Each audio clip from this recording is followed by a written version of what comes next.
출애굽기 4장 21절부터 26절까지 봉독하겠습니다. 여호와께서 모세에게 이르시되 내가 애굽으로 돌아가거든 내가 내 손에 준 이적을 바로 앞에서 다 행하라. 그러나 내가 그의 마음을 강팍케 한즉 그가 백성을 놓지 아니하리니 너는 바로에게 이르기를 여호와의 말씀에 이스라엘은 내 아들 내 장자라. 내가 내게 이르기를 내 아들을 놓아서 나를 섬기게 하라 하여도 내가 놓기를 거절하니 내가 내 아들 내 장자를 죽이리라 하셨다 하라 하시니라. 여호와께서 길의 숙소에서 모세를 만나사 그를 죽이려 하시는지라. 십보라가 차도를 취하여 그 아들의 양피를 베어 모세의 발 앞에 던지며 가로되 당신은 참으로 내게 피남편이로다 하니 여호와께서 모세를 놓으시니라.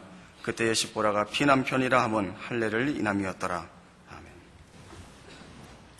이 출애굽기 4장에는 3장에서부터 이어온 모세의 거부가 기록되고 있습니다. 4장 1절을 같이 제가 보겠습니다. 모세가 대답하여 가로되 그러나 그들이 나를 믿지 아니하며 내 말을 듣지 아니하고 이르기를 여호와께서 내게 나타나지 아니하셨다 하리이다. 백성들 핑계를 대지만 모세 자신이 하나님의 부르심에 대하여 마음으로 항복하지 않고 있음을 볼 수 있습니다. 그래서 하나님께서 두 가지 기적을 그에게 보여주십니다. 하나는 지팡이로 뱀이 되게 하는 것과 또 그 손에 문둥병이 생겼다가 또 치료되는 기적을 보이십니다. 그리고 실제로 행하진 않지만 한 가지 더 만일을 위한 약속을 주시죠. 9절 그들이 이 두 이적을 믿지 아니하면 내 말을 듣지 아니하거든 너는 하수를 조금 취하여다가 육지에 부으라. 네가 취한 하수가 육지에서 피가 되리라. 그럼에도 10절에 모세가 여호와께 고하되 주여 나는 본래 말에 능치 못한 자라. 주께서 주의 종에게 명하신 후에도 그러하니 나는 입이 뻣뻣하고 혀가 둔한 자니이다. 하나님께서 내가 그거 다 만들었다. 내가 너와 함께 할 것이다. 12절 보세요. 이제 가라. 내가 네 입과 함께 있어서 할 말을 가르치리라. 13절 모세가 가로되 주여 보낼 만한 자를 보내소서. 이렇게 끝없이 거절을 하지요. 그래서 14절 여호와께서 모세를 향하여 노를 바라시고 그리고 아론을 붙여주십니다. 우리가 이 모세를 하나님이 부르시고 모세가 그 부르심에 반응하는 이 내용을 보면 참 놀랍습니다. 우리가 생각할 때 하나님께서는 전능한 하나님이시며 세상과 역사의 주인이십니다. 하나님이 못하실 일이 뭐가 있겠습니까? 하나님이 직접 하시면 되는데 무엇 때문에 사람을 불러 쓰시는가 하는 것도 하나 우리로서는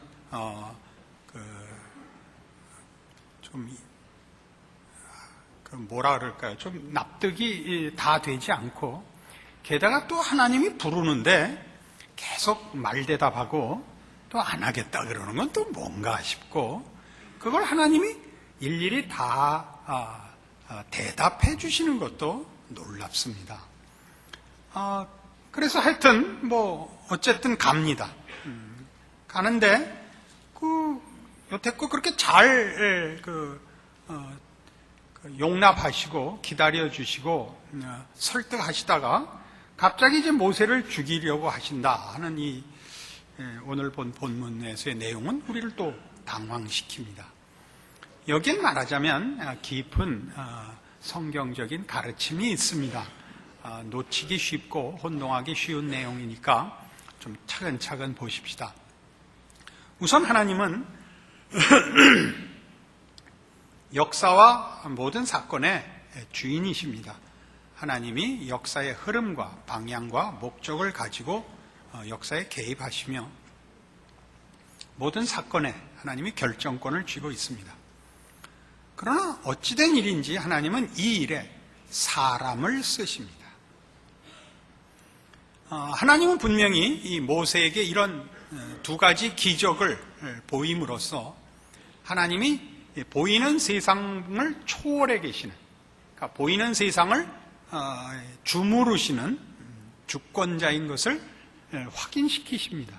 그럼에도 불구하고 하나님이 직접 어떤 사건을 또는 어떤 일을 초월적인 신적 개입으로 홀로 결정을 하시든가 사태를 돌려놓으시지 않고 사람을 통하여 일하십니다. 여기에는 아주 중요한 이유가 있습니다. 우리가 보통 기독교 신앙을 가지고 소원하는 궁극적인 소원은 영생복락이라 이렇게 표현할 수 있습니다. 우리는 다시는 상함이나 해함이나 싸움이나 슬픔이나 고통이 없는 천국에 갈 것입니다. 우리는 일반적으로 피상적으로 생각하면 이 천국이 이런 환경과 조건에서 완벽한 곳으로 기대를 합니다만 실상 천국에 있어서 가장 중요한 부분은 거기서 살아야 할 사람 자신입니다. 그러니까 그 환경이 얼마나 좋아야 하는가 이전에 이 죄의 본성을 가진 인간이 그 싸움과 불행의 원인을 가지고 있고 그 분란을 일으키는 당사자인 것을 우리가 기독교 신앙의 시각으로 이해를 한다면 우리는 천국이 이루어지려면 환경과 조건 이전에 거기서 살아야 할 우리가 변화되어야 한다는 것을 누구나 인식하게 됩니다. 하나님은 말하자면 하나님의 일하심에, 즉 이 천국의 완성, 하나님의 통치의 완성, 하나님의 창조 계획의 완성을 위하여 그러니까 세상을 바꿔놓는 것보다 하나님의 백성들을 부르고 완성하시는 일을 우선하셔야 되는 것입니다. 그러니까 우리는 자꾸 세계에 전쟁이 종식되기를 바라고 시기와 질투가 없어지기를 바라고 세상 나라가 하나님의 뜻에 복종하기를 바랍니다마는 그것보다 우선적으로 그러니까 세상이라는 환경 이전에 사람, 하나님이 당신의 형상으로 만들어 복 주신 이 인류가 하나님의 창조의 목적에 맞도록 그래서 타락한 인간이 하나님의 은혜로우신 구원을 받아 변화되며 완성되는 일이 우선한다는 것을 이해해야 합니다. 그러니까 우리는 하나님께서 역사를 주도하시되 세상 나라를 바꾸려 하시는 것이 아니라 하나님의 나라를 이루려 하시며 그러게요 세상을 바꾸는 것이 아니라 이 세상에서 사는 하나님의 백성들을 불러내며 그들을 완성하고 계시다는 이런 시각을 가짐으로써 하나님께서 역사의 주인이시되 우리가 바라는 환경과 조건으로서의 천국을 일순간에 만들어내시지를 않고 그의 백성들을 부르시는 일과 그 백성들을 훈련하시며 완성하시는 일을 한다는 이 사실로 인하여 하나님이 우리를 부르시고 우리와 교제하시며 우리의 불평을 들으시며 우리의 소원을 들으시는 이런 관계를 하나님께서 허락하고 계시다는 사실을 이해해야 합니다. 그러나 그렇다고 해서 우리와 하나님이 역사를 함께 만들어가고 우리가 말하자면 어떤 결정에 근본적인 영향을 줄 수 있다는 뜻은 아니다 하는 것이 이 할례 사건입니다. 왜냐하면 할례란 원래 창세기 17장으로 돌아가 보십시오. 이런 이유 때문에 주어진 하나님의 요구였습니다. 창세기 17장 1절 말씀부터 봅니다. 아브라함의 99세 때에 여호와께서 아브라함에게 나타나서 그에게 이르시되 나는 전능한 하나님이라 너는 내 앞에서 행하여 완전하라. 내가 내 언약을 나와 너 사이에 세워 너로 심히 번성케 하리라 하시니 아브라함이 엎드린대. 하나님이 또 그에게 일러 가라사대 내가 너와 내 언약을 세우니 너는 열국의 아비가 될지라. 이제후로는 네 이름을 아브라함이라 하지 아니하고 아브라함이라 하리니 이는 내가 너로 열국의 아비가 되게 함이니라. 내가 너로 심히 번성케 하리니 나라들이 네게로 쫓아 일어나며 열왕이 네게로 쫓아나리라. 내가 내 언약을 나와 너와 내 대대 후손의 사이에 세워서 영원한 언약을 삼고 너와 네 후손의 하나님이 되리라. 내가 너와 네 후손에게 너의 우거하는 이 땅 곧 가나안 일경으로 주어 영원한 기업이 되게 하고 나는 그들의 하나님이 되리라. 이 17장 사건은 뭐냐 하면 하나님께서 아브라함을 부르시고 그에게 이렇게 약속하셨습니다. 너는 복의 근원이 될 것이라. 모든 족속이 너를 인하여 복을 얻을 것이니라. 이렇게 약속하셨고 또 내가 너와 네 자손에게 복을 주되 네 자손으로 하늘의 별 같고 바다의 모래 같게 하리라. 이렇게 약속하셨습니다. 그러나 아브라함은 자식이 없었죠. 그래서 그가 하갈과의 사이에 이스마엘을 낳게 됩니다. 하나님이 이 일로 아브라함을 책망하시고 다시 그의 약속을 확인시키는 것입니다. 네 몸에서 날짜로, 즉 너와 사라와의 사이에서 날짜로 내가 네 후손을 삼을 것이며 그렇게 네 자손을 하늘의 별 같고 바다의 모래 같게 할 것인데 네 힘으로 하는 것이 아니라 내가 그렇게 할 것이다. 이겁니다. 그래서 여러분 아시다시피 이삭은 아브라함과 사라가 아이를 낳을 수 없는 나이에 낳게 되어 하나님이 주신, 하나님이 만들어 주신 자식이라는 것을 증언하고 있습니다. 그래서 이 17장에 하나님께서 등장하셔서 아브라함에게 하는 이 모든 내용들은 앞에 있었던 약속을 확인하시는데, 즉 아브라함이 복의 근원이 되고 아브라함과 그의 자손이 번성하며 하나님의 백성이 되며 모든 족속이 아브라함과 그 자손을 인하여 복을 얻을 것인데 내가 그렇게 할 것이다 이거죠. 내가 너로입니다. 내가 너로. 그래서 아브라함이라는 이름도 열국의 아비, 여러 나라의 아비가 아버지가 되는데 내가 너로 그렇게 되게 하겠다입니다. 그래서 이제 9절 이하 하나님이 또 아브라함에게 이르시되 그런즉 너는 내 언약을 지키고 내 후손도 대대로 지키라. 너희 중 남자는 다 할례를 받으라. 이것이 나와 너희와 너희 후손 사이에 지킬 내 언약이니라. 너희는 양피를 베어라. 이것이 나와 너희 사이의 언약의 표징이니라. 할례는 그 상징상 남자의 성기를 절단한다는 의미입니다. 그러니까 약속의 자녀들은 우리가 가지는 우리의 생물적 힘에 의해서 후손이 생산되는 것이 아니라 하나님에 의해서 준 자녀라, 하나님이 만든 자들이라 라는 상징을 가지죠. 그러니까 지금 모세는 할례를 받은 사람입니다. 왜냐하면 그는 석 달 동안 태어나서 숨겨 키웠고 할례는 태어난 지 8일 만에 주게 돼 있었으니까 그는 아마 그 부모에 의해서 할례를 받았을 것입니다. 그러나 미디안에 나와서 거기서 이 히브리인이 아닌 미디안 족속 십보라와 결혼을 하고 그의 자녀들을 낳았을 때는 할례를 주지 않았습니다. 하나님께서 그 일로 모세를 치러 오셨고 십보라가 그 사실을 알고 이제 할례를 행합니다.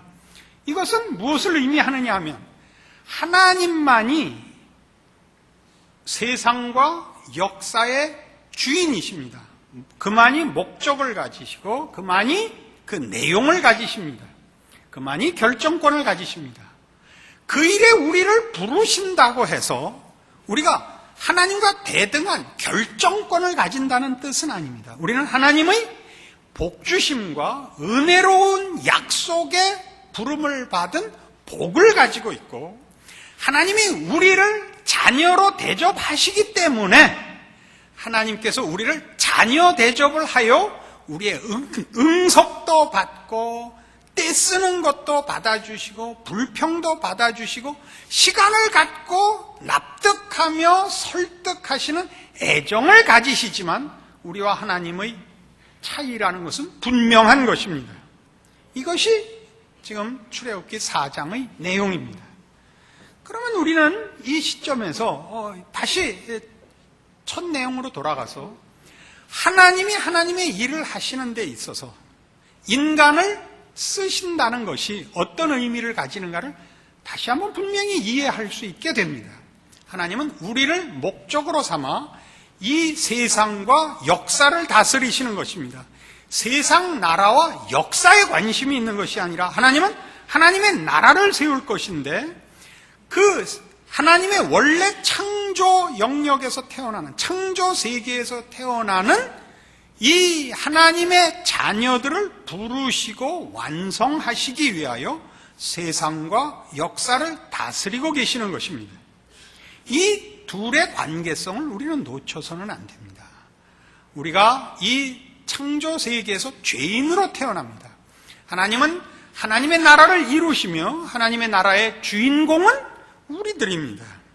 우리들을 완성하시기 위하여 하나님의 백성으로 복된 자리에 이르게 하기 위하여 세상과 역사를 유지하시며 그 속에서 우리를 다루되 우리를 목적하며 우리를 채우며 우리를 하나님의 뜻과 목적에 부합시키기 위하여 목적으로 삼고 또는 불로 종으로 삼으시기도 하는 것입니다.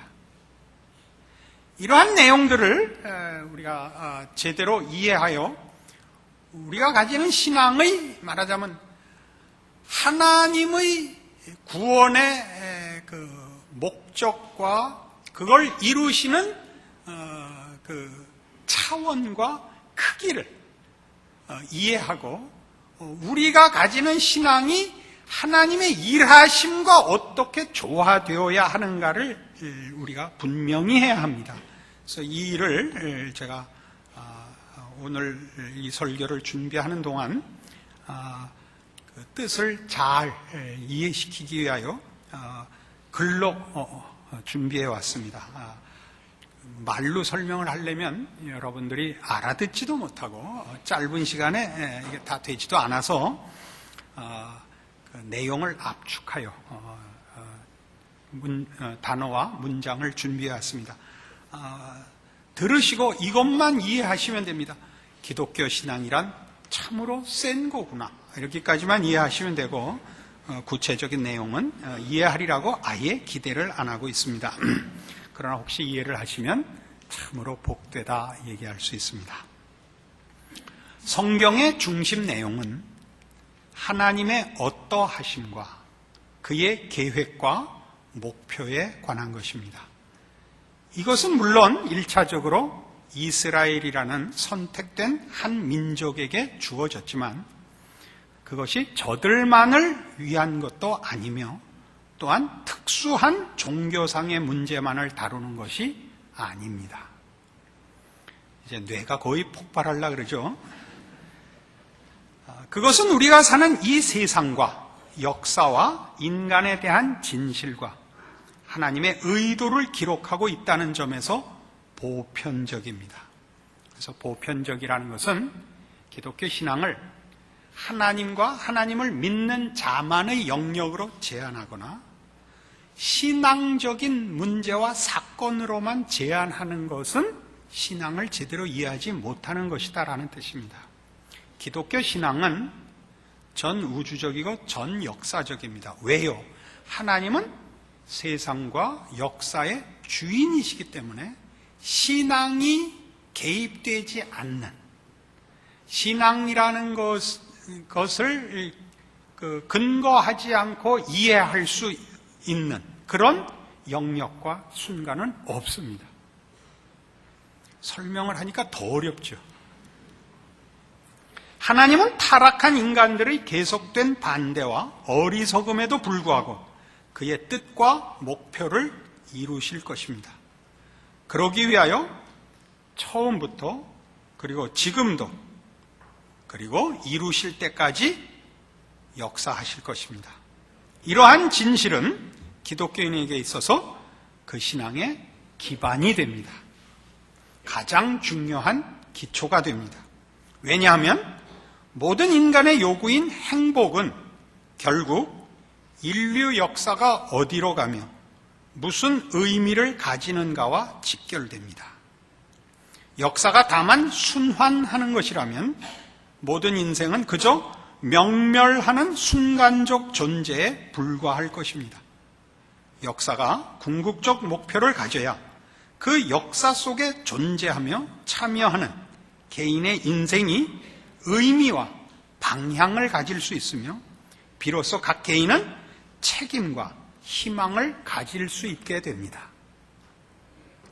인류의 역사의 주인이 하나님이시며 그가 목적을 갖고 주관하신다는 사실은 인간이 가지는 목표와 인간이 욕심내는 것과 완벽하게 다르다 하는 것으로 역사적으로 그리고 성경 안에 증언되어 있습니다. 그것은 대표적으로 바벨탑 사건이 그렇습니다. 인간이 만드는 나라는 하나님께서 인정하시지 않으며 그것은 영원할 수 없다 하는 것이 바벨탑 사건이며 성경은 하나님께서 영원한 도성 새 예루살렘을 목표하고 있다고 분명히 증언하고 있습니다. 정의, 진리 같은 추상적 개념이 신앙의 근거나 목표가 되어서는 아니 됩니다. 신앙의 근거는 언제나 노아 홍수, 출애굽, 십자가가 기독교 신앙의 본질로서 신앙의 근거가 될 수 있습니다. 그것은 이런 이유 때문입니다. 모든 추상 명사는 그 의미를 주관적으로 오용할 수 있기 때문입니다. 지금 선거철입니다. 모든 후보자들이 자기만이 옳고 자기만이 안목이 있고 자기만이 실력이 있으며 자기만이 애국지사라고 얘기하며 자기만이 미래를 책임질 수 있다고 얘기합니다. 그 말들은 다 옳습니다. 우리는 그 사람이 그것을 정말 할 수 있는지는 시켜봐야만 합니다. 사람들은 언제나 이런 말들을 본래의 목적, 의미와 다르게 사용할 수 있다는 것을 우리는 역사를 통하여 얼마든지 배웁니다. 모두가 자기는 정의와 진리를 수호하며 국민을 위하여 정치인이 되겠다고 약속을 하고 그렇게 선거운동을 하고 그리고 책임을 지지 않는다는 것을 우리는 여러 인물들을 통하여 확인합니다. 기독교가 말하는 사랑, 진리, 생명은 십자가로 찾아오신 하나님의 신실하신 인격과 역사하심 위에만 있으며 어떤 변용도 있을 수 없습니다. 이걸 틀리게 사용해서는 안 됩니다. 우리는 우리의 필요에서 신앙을 논하지 말 것이요 세상적인 유혹, 즉 실용성이나 현대성에 근거하여 신앙을 변질시켜서는 더더욱 안 됩니다. 우리 신앙의 점검은 이 하나님의 목표와 일하시는 방식과 요구하시는 성품으로만 기준해야 합니다. 우리는 결국 이 출애굽 사건을 통하여 성경의 이 기록들을 통하여 하나님이 무엇을 하시려 하고 거기에 하나님의 백성들이 왜 동원되며 무엇을 위하여 어떻게 그리고 궁극적으로 어떤 자리로 인도되는가를 이해해야만 우리는 우리가 사는 어떤 시대 어떤 환경에서나 자신의 신앙을 지킬 수 있게 됩니다. 에베소서 1장으로 가보십시다. 신약성경 310페이지입니다.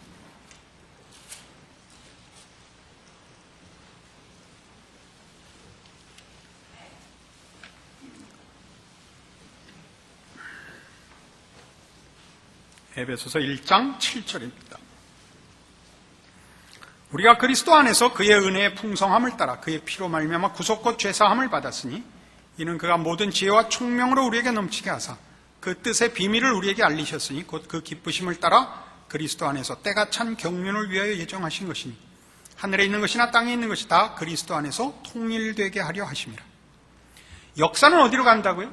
그리스도 안에서의 통일로 갑니다. 그리스도 안에서의 통일. 그리스도를 왜 보내셨습니까? 그러하여금 왜 십자가를 지게 하셨습니까? 하나님은 인류를 구원하여 하나님의 백성이 되게 하려 하십니다. 단순하게 구원을 주시려고 한다. 훨씬 분명하게 모든 사람이 하나님의 백성이 되어 복받기를 원한다. 그렇게 할 수 있습니다.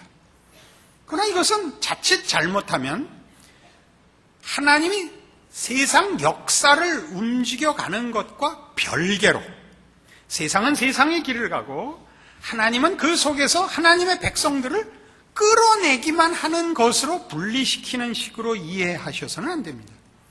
우리가 전도를 하거나 복음을 증언하는 것은 다만 하나님을 알고 하나님의 백성이 되어 지옥 가지 말고 천국 가며 복받고 살자라는 식으로 제안할 문제가 아니라 이 세상과 역사의 주인이신 하나님이 이 세상을 향하여 지금 일하시며 역사가 지금까지 오고 앞으로도 가는 그 흐름의 가장 중요한 내용이 하나님의 이 구원 역사 때문에 이어져 오고 있고 그 일을 증언하고 있다고 이해하는 것이라는 겁니다. 그리고 그리 가고야 말 것이라는 것이죠. 조금 더 설명을 하죠. 빌립보서 2장으로 가보십시다. 에베소서 다음이 빌립보서 2장, 빌립보서입니다. 빌립보서 2장 5절. 너희 안에 이 마음을 품으라. 곧 그리스도 예수의 마음이니 그는 근본 하나님의 본체시나 하나님과 동등됨을 취할 것으로 여기지 아니하시고 오히려 자기를 비워 종의 형체를 가져 사람들과 같이 되었고 사람의 모양으로 나타나셨음에 자기를 낮추시고 죽기까지 복종하셨으니 곧 십자가에 죽으심이라. 이러므로 하나님이 그를 지극히 높여 모든 이름 위에 뛰어난 이름을 주사 하늘에 있는 자들과 땅에 있는 자들과 땅 아래에 있는 자들로 모든 무릎을 예수의 이름에 꿇게 하시고 모든 입으로 예수 그리스도를 주라 시인하여 하나님 아버지께 영광을 돌리게 하셨느니라. 자, 우리는 이 내용 속에 그리스도의 마음을 품으라라는 신자 개개인에게 준 신앙의 가장 중요한 하나님의 명령을 만납니다. 그런 명령을 이해하도록 예수 그리스도께서 무엇을 하셨는가, 어떤 마음을 가지셨는가를 설명하는 일에 그가 아버지의 명령을 따라 순종하여 십자가를 지셨다라는 내용이 나오는 것입니다. 이렇게 하는 것하고는 조금 다른 겁니다. 예수께서 우리를 위하여 십자가를 지셔서 죽을 수밖에 없었던 우리에게 구원을 주셨다. 복음의 핵심입니다만은 지금은 시각이 좀 다릅니다. 이 일을 오직 하나님의 뜻, 하나님의 목적을 위하여 성자 하나님이 성부 하나님의 역사와 운명의 목표에 공감하시사, 동의하시사, 순종하여 아버지의 뜻을 이루기 위하여 자기를 비우고 자기 생각, 자기 의욕, 자기 욕심, 자기 뜻을 비우고 아버지의 뜻으로 자신을 채워 십자가의 죽으심까지 갔다 이겁니다. 그래서 하나님이 어떻게 했느냐면 예수 그리스도를 가장 높이셨다 이겁니다. 아버지께 순종하고 그리하여 그가 죽음으로 희생하여 우리를 구원해서 참으로 큰 일을 한 보상으로 높였다 정도가 아니라 하나님이 궁극적으로 무엇을 하시려는가가 드러나서 하나님이 세상과 역사 속에서 뭘 하고 계시고 뭘 하셨고 뭘 이루려고 하시는가가 십자가에서 가장 극명하게 증언되어서 하나님이 예수를 가장 높여 영광을 받으신다고요. 이 일을 내가 원하며 이 일을 내가 목표하며 이 일을 내가 가장 귀히 여기노라. 십자가를 진 일, 하나의 사건으로 보지 마시고 하나님의 의지와 의도와 목표와 내용으로 보시라 말입니다. 그러니까 우리는 우리의 신앙이 자칫 잘못하면 십자가를 증언하여 예수께서 당신을 위하여 죽으셨다는 사실을 믿으시고 함께 예수 믿어 천국 갑시다 로 제한시키지 말고 내가 믿는 하나님을 당신도 믿어 복받고 행복하게 삽시다 정도로 제한하시지 말고, 하나님께서 지금 이 세상과 역사 속에서 예수 그리스도를 십자가에 못 박은 것으로 증언하신 그 일, 하나님의 백성들을 구원하시며 거룩해 하시며 복 주시며 완성하시는, 우리를 당신의 형상대로 지으시고 복주어 영광 받으시는 아버지로서 일하고 계시다는 사실을 이해하고 믿는 자로서, 하나님이 일하시는 모든 영역, 모든 경우, 모든 현장의 선, 하나님의 통치를 받는 자로 자기 자리를 지키라 말입니다. 이게 신앙입니다. 이게 신앙생활입니다. 전도를 해야, 특색화해야, 명분화해야 신앙이 증언되고 신앙이 설명되는 자 말고, 우리가 볼 때 바로가 살아있고 바로가 힘을 쓰고 바로가 압제하는 것과 방불한, 언제나 그 세상 속에서 죄악이 관영하고 불의가 힘을 쓰고 하나님을 모르는 자들이 하나님을 믿는 자들을 박해하며 하나님을 거스리고 외면하고 사는 세상이지만, 하나님은 두고 보는 것도 아니요 외면하고 계시는 것도 아니요 그 속에 일하고 계시다고요. 그 일하시는 손길과 방향에 우리가 서 있는 자로 부름을 받는 것입니다. 내가 서 있는 거기에는 하나님이 통치자시며 하나님이 우리를 구원하려 하시며 복주려 하시며 의로우심과 선하심과 생명과 자비로우심으로 임재하고 계셔서 나의 인생과 나의 행동과 나의 존재와 나의 발언과 나의 반응을 통하여 하나님이 일하시는 존재로 서야 되는 것입니다. 이것이 신앙입니다. 그러면 우리는 비록 바로 앞에 서는 한이 있어도 우리는 모세며, 홍해 앞에 서는 한이 있어도 우리는 모세인 것입니다. 우리가 소원하는 환경과 조건을 받는 것 이전에 하나님의 통치와 승리하실 수밖에 없는 하나님의 뜻과 부르심의, 그리고 그 일하심의 주인공으로, 대상으로 하나님께서 이 일에 우리를 동반자로 부르셔 우리를 세우고 우리로 하여금 세상을 맞대면하게 세워놓은 것이 우리의 현실이라는 걸 이해한다면 우리의 신자의 생활은 놀라울 수밖에 없을 것입니다. 이 믿음과 이 신앙의 안목으로 하나님이 지금 일하시듯이 하나님이 여러분과 어느 자리 어떤 형편이든지 함께하고 계시고 하나님의 사람으로 여러분을 부르시고 명하고 계시는 줄 아는 순종과 충성과 승리가 있기를 기원합니다. 기도하십시다. 하나님 아버지 은혜를 감사합니다.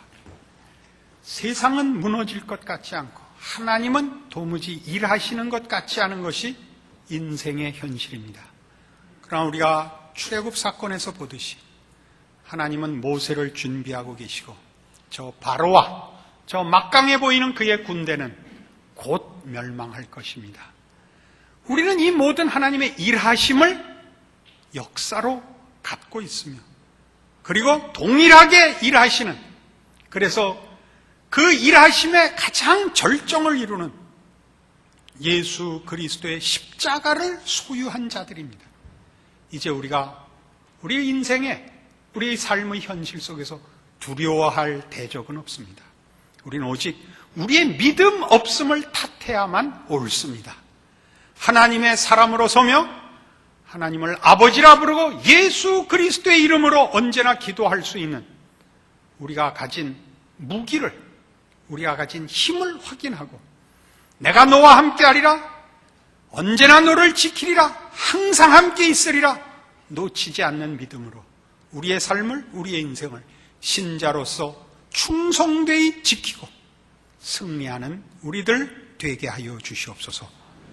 지금은 우리 주 예수 그리스도의 은혜와 하나님 아버지의 극진하신 사랑과 성령님의 교통하심이 하늘 하나님의 자녀가 된 복과 특권과 책임과 자랑을 확인하고 감사와 충성을 약속하고 돌아가는 심령들 위해 영원토록 함께 있을지어다. 아멘.